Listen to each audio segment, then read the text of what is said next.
Okay, so may ginawa tayo ngayon na Tamaraw Hilux, Toyota Tamaraw Hilux.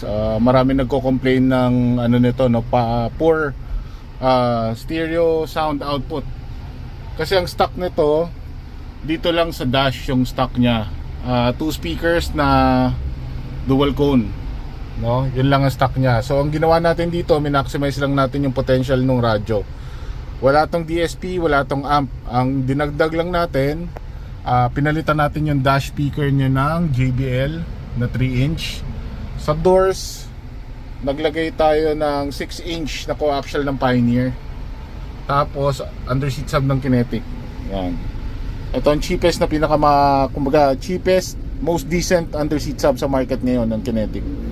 So Kinetic underseat sub, coaxial ng Pioneer and JBL na coaxial. Yung head unit nito, meron siyang 4 outputs, no? Dalawang front, dalawang rear. Pero pag binuksan niyo yung stock, wala siyang socket ng rear output. So ang ginamit namin na pampower ng dash speakers is the front. Ang pampower ng door speakers is the rear output. So na-maximize namin yung potential nung radyo. Tapos nag-add on kami ng powered seat sub. So testing natin.